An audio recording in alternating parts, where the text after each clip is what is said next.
बच्चों, आज हम आपकी अपनी हिंदी पाठ्य पुस्तक ए.बी. सरस्वती वंदन कक्षा 3 के पाठ 10 का अध्ययन करने जा रहे हैं, जिसका शीर्षक है मीठी बोली। अच्छा बच्चों, बताओ मुझे, आपको मीठी बोली अच्छी लगती है या कड़वी बोली अच्छी लगती है? मीठी बोली अच्छी लगती है ना? क्यों अच्छी लगती है? क्योंकि मीठी बोली में क्या होती है? मिठास होती है, मधुरता होती है ना? तभी तो वो अच्छी लगती है। तो इस पाठ में हम मीठी बोली पर आधारित एक कहानी पढ़ने जा रहे हैं। इस कहानी में ये बताया गया है कि जो मधुर वाणी होती है वो कितनी विनम्र होती है ना? विनम्र का मतलब पोलाइट। और जो पोलाइट व्यक्ति होता है, यानी जो विनम्र व्यक्ति होता है, वो हमेशा सुखी होता है। क्यों सुखी होता है वो? क्योंकि उसकी बोली को सब पसंद करते हैं, सब उसके बोली को लाइक करते हैं और सब उससे बातचीत करना पसंद करते हैं। तो इस पाठ में भी एक राजा होता है जो मीठी बोली के आधार पर एक साधु से पानी पाकर के संतुष्ट हो जाता है। इसलिए इस पाठ का जो उद्देश्य है वो उद्देश्य है कि बच्चों, आप सभी को मीठी बोली के महत्व को समझाना, मीठी बोली के महत्व को बताना। तो आइए पाठ का अध्ययन करते हैं। बहुत समय पहले की बात है। एक बार एक राजा अपने मंत्री तथा कुछ सिपाहियों के साथ शिकार पर निकले। सुबह से शाम तक वे कोई शिकार न कर पाए। शाम होने पर उन्हें थकान महसूस होने लगी। शिकार न कर पाने की खीज भी थी। खीज का मतलब चिढ़े हुए थे वो कि कोई शिकार नहीं हुआ आज। गर्मियों के दिन थे। जो पानी वे अपने साथ लाए थे वो समाप्त हो चुका था। यदि किसी सिपाही को पानी लाने के लिए नगर भेजा जाता तो उसे लौटते लौटते ही रात हो जाती। आसपास कोई नदी या तालाब भी नजर नहीं आ रहा था। अब क्या हुआ? राजा ने कुछ सिपाहियों को पानी की तलाश में भेज दिया। दक्षिण दिशा में गए सिपाहियों को एक झोपड़ी नजर आई। वे झोपड़ी के पास पहुंचे। उन्होंने देखा वहां एक साधु आराम से बैठा है। उसके पास ही पानी के 2 मटके रखे थे। मटके यानी घड़े। तो उन्होंने साधु को कहा, साधु, हमें तथा हमारे राजा को प्यास लगी है, हमें शीघ्र पानी पिलाओ। सिपाही के बोलने का ढंग भांपकर साधु ने कहा, क्या मैं तुम्हारा या तुम्हारे राजा का नौकर हूं? अभी मैं आराम कर रहा हूं। जाकर कह दो अपने राजा से कि मेरे पास पानी पिलाने का समय नहीं है। सिपाहियों को बड़ा क्रोध हुआ। क्रोध का मतलब सिपाहियों को बड़ा गुस्सा आया। वे पैर पटकते वहां से चल दिए। वे मंत्री के पास पहुंचे और सब हाल कह सुनाया। उनकी बातें सुनकर मंत्री साधु की झोपड़ी में गया। वह साधु से बोला, साधु, अपना कमंडल इधर लाओ। ये चित्र में आप देख रहे हैं ना, कमंडल। इसे कमंडल बोलते हैं, जो लोटे के आकार का होता है, जिसके ऊपर एक हैंडल लगा होता है ना? तो मंत्री ने साधु से कहा कि अपना कमंडल इधर लाओ, मुझे मटके में से पानी लेना है। साधु ने कोई उत्तर नहीं दिया। तब मंत्री ऊंची आवाज में बोला, जानता है तू किसे अकड़ दिखा रहा है? यदि मैं चाहूं तो तुझे कैद करवा सकता हूं। इस पर साधु ने कहा, हाँ मंत्री, मैं जानता हूं कि तुम मुझे कैद करवा सकते हो। कैद करवाना चाहो तो करवा दो, लेकिन पानी नहीं दूंगा। साधु का उत्तर सुनकर के मंत्री हैरान हुआ कि इसे कैसे पता लगा कि मैं मंत्री हूं, मैंने तो इसे बताया नहीं। मंत्री आग बबूला हो रहा था, उसे हैरानी भी हो रही थी। मंत्री लौट आया, उसने सब हाल राजा को कह सुनाया। अब क्या था देखो, राजा मंद मंद मुस्कुराने लगे। मंत्री बोला, राजन, क्या आप उस साधु द्वारा हमें अपमानित करने पर मुस्कुरा रहे हैं? राजा ने उत्तर दिया। राजा ने कहा, नहीं, मैं उस साधु की निडरता तथा आत्मसम्मान पर प्रसन्न हो रहा हूं। अब राजा खुद उस साधु की झोपड़ी में पहुंचे। साधु आंखें बंद करके बैठा था। राजा ने कहा, महाराज प्रणाम, प्यासा हूं, क्या आप कृपा करके थोड़ा पानी पिला सकते हैं? साधु ने आंखें बंद ही रखी और बोला, अंदर आ जाइए राजन, थोड़ा क्यों, जी भरकर पानी पीजिए और जितना चाहिए ले जाइए। राजा को कुछ हैरानी हुई।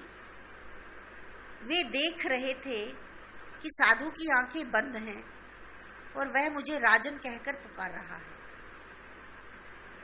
राजा आश्चर्यचकित थे। आश्चर्यचकित मतलब सरप्राइज्ड। राजा झोपड़ी में घुसे। अब साधु भी अपने स्थान से उठ खड़ा हुआ। उसने राजा को आसन ग्रहण करने के लिए कहा। राजा आसन पर बैठ गए। साधु ने खुद अपने हाथों से कमंडल भरा तथा राजा को पानी पिलाया। पानी पीने के बाद राजा ने पूछा, साधु महाराज, आपने कैसे पहचाना कि मैं राजा हूं? मेरे कपड़े तो शिकारियों जैसे हैं। साधु ने उत्तर दिया, हर इंसान अपनी वाणी से पहचाना जाता है। बड़े लोग सदा मधुर वाणी बोलते हैं, छोटे लोग कड़वी वाणी का प्रयोग करते हैं। यदि कोई बड़ा व्यक्ति कड़वी भाषा बोलता है तो कुछ समय बाद वह छोटे लोगों की श्रेणी में आ जाता है। श्रेणी यानी कैटेगरी। इस प्रकार राजा साधु से आशीर्वाद प्राप्त कर वापस लौट गए। तो बच्चों, इस कहानी में आपने क्या समझा? इस कहानी में आपने देखा ना और समझा कि हमेशा हमें कैसी वाणी बोलनी चाहिए? मीठी वाणी बोलनी चाहिए, क्योंकि मीठी वाणी बोलने से ही मनुष्य के सारे कार्य सिद्ध होते हैं। तो इस पाठ से हमें क्या सीख मिलती है?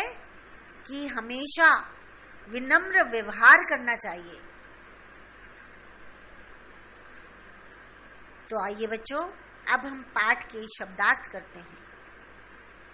तलाश यानी खोज, शीघ्र, जल्दी, क्रोध, गुस्सा, मंद मंद, धीरे धीरे, आश्चर्यचकित, हैरान होना, मधुर, मीठा, महसूस, एहसास, ढंग, तरीका, अकड़, घमंड, अपमानित, लज्जित होना या तिरस्कृत होना,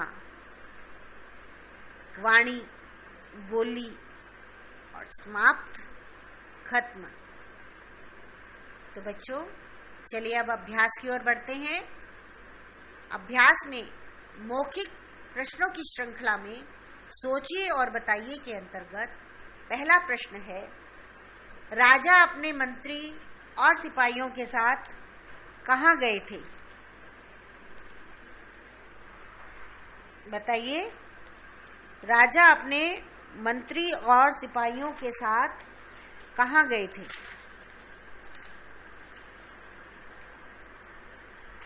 राजा अपने मंत्री और सिपाहियों के साथ शिकार करने जंगल में गए थे।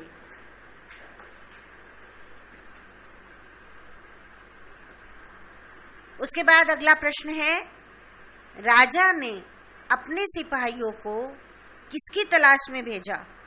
तो इसका उत्तर आपको पता है, राजा ने अपने सिपाहियों को किसकी तलाश में भेजा था? पानी की तलाश में, है ना। अगला प्रश्न, मंत्री ने किसको कैद करवाने के लिए बोला? किसको कैद करवाने के लिए बोला था, बताइए। हाँ, मंत्री ने साधु को कैद करवाने के लिए बोला। चलिए अगला प्रश्न देखते हैं। राजा साधु की किस बात से आश्चर्यचकित थे? राजा साधु की किस बात से आश्चर्यचकित हुए थे? चलो मैं बताती हूँ इसका उत्तर। साधु की आंखें बंद थी, फिर भी साधु ने राजा को पहचान लिया था। साधु की इस बात को लेकर के राजा जो है बहुत आश्चर्यचकित थे कि ये इन्होंने कैसे पहचान लिया कि मैं राजा हूं, है ना। तो चलिए आगे बढ़ते हैं लिखित पाठ ज्ञान की ओर, जिसमें पहला प्रश्न है, किसने कहा? और किसने कहा की पहली पंक्ति है, साधु, हमें तथा हमारे राजन को प्यास लगी है। किसने कहा था? सिपाहियों ने। क्या मैं तुम्हारा या तुम्हारे राजा का नौकर हूं? ये बात किसने बोली थी? साधु ने। साधु, अपना कमंडल इधर लाओ, मुझे मटके में से पानी लेना है। ये बात किसने बोली थी? मंत्री ने। अगला प्रश्न है, महाराज प्रणाम, प्यासा हूं, क्या आप कृपा करके थोड़ा पानी पिला सकते हैं? ये किसने बोला था? राजा ने। चलिए अब अगले प्रश्न की ओर। दिए गए शब्दों की सहायता से खाली स्थान भरिए। सामने आपको शब्द दिए गए हैं, इन शब्दों की सहायता से हमें ये खाली स्थान भरने हैं। पहला वाक्य है खाली स्थान का, देखिए, राजा अपने मंत्री और सिपाहियों के साथ डैश पर निकला, तो यहां आएगा शिकार। अगला वाक्य है, सिपाहियों को बड़ा डैश हुआ, यहां आएगा सिपाहियों को बड़ा क्रोध हुआ, यानी गुस्सा। अगला वाक्य है, मंत्री डैश हो रहा था, मंत्री क्या हो रहा था? आग बबूला। अगला वाक्य, राजा खुद उस साधु की डैश में पहुंचे, झोपड़ी में, यहाँ आएगा झोपड़ी। तो बच्चों, इस प्रकार से हमने पाठ के अभ्यास के कुछ प्रश्नों को हल किया। शेष प्रश्नों को आप स्वयं हल करने का प्रयास करेंगे और मुझे पूरी आशा है कि आपको पाठ अच्छे से समझ आया है और आप उन प्रश्नों को बहुत ही बढ़िया से, बहुत ही अच्छे प्रकार से हल कर लेंगे। धन्यवाद।